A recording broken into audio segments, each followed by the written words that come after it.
Mark making is an important part of children's art. So we're going to look at charcoal drawing and how children make marking and mark making through the use of different types, different ways they can use charcoal drawing. So children make marks for a variety of reasons. Some of them are to communicate their ideas, express their feelings, and develop their imagination and creativity. They test their hypotheses about the world. Mark making provides opportunities for children thinking visibly. That's fundamental to their learning and their development. And it's important for teachers to understand the significance and the importance of their role in fostering children's mark making. So teachers can value and emphasize mark making by providing rich, authentic, real life experiences, such as exploration of materials and observation of the world around us.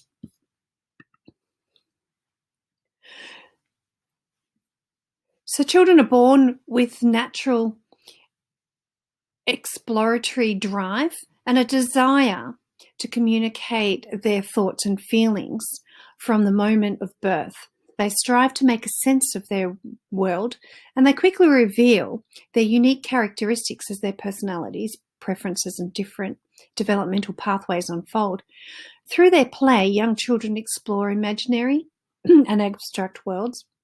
They make meaning through story making, mark making, and drawing. As their ideas develop, they often create increasingly elaborate versions of their understanding of the world around them. In an emotionally secure environment where their creativity is valued and respected, children will often become prolific mark makers. So this is particularly true when the purpose and the means of representation are within their control.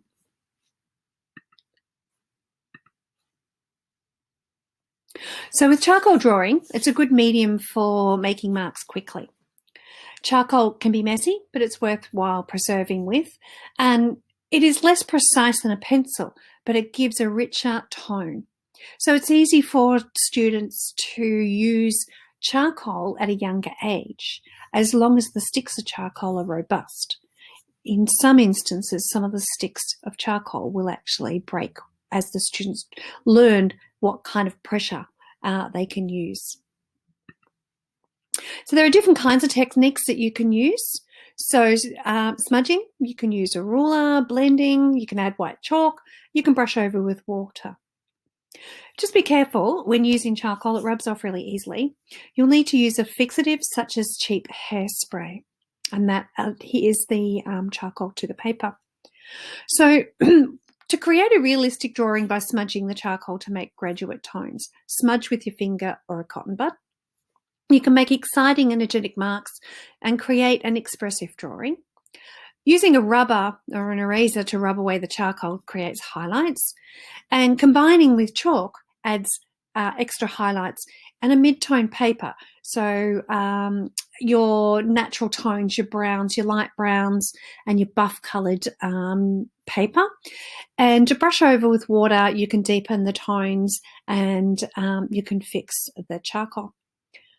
So when we look at using charcoal in our design and in our classroom, when we're designing it, so charcoal, some of the materials you can use, you can see there on the screen. So different charcoals, pastels, water, different coloured papers you can use. Watercolour paper is really good and it's rough. So any paper with a rough surface would be really good to use with charcoal. Using paper, say photocopy paper, yes, it's cheap paper, but it won't adhere to it very well. Have paper towel, place over to protect work, or clean fingers, as it can get extremely messy and a lot of fingerprints will end up on the paper. So you can use charcoal pencils. There's some there in the middle. You can use compressed charcoal, which is that thick stick or up in the top right-hand corner. You can have razors to rub out, hairspray, blending stumps. You can actually buy them for soft pastels. They're a little bit like your cotton tips. Baking paper is also good to protect your work. So as you're writing or drawing on something at the top, put your baking paper over the top where your palm might be where you're drawing. So some of the things, basic things that you might need with your children would be just large pieces of paper, charcoal, which is robust, sticks of charcoal, white chalk, and a rubber and eraser for this first lesson as an introduction and exploratory into mark making. So where does it fit within the Australian curriculum? Develop and apply techniques and processes when making their artworks.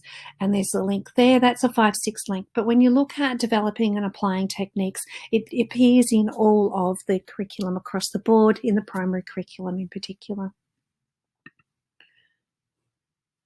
So your learning intentions might be to develop a range of mark-making techniques and for students to understand possibilities and restraints, particularly the restraints, and using a range of materials.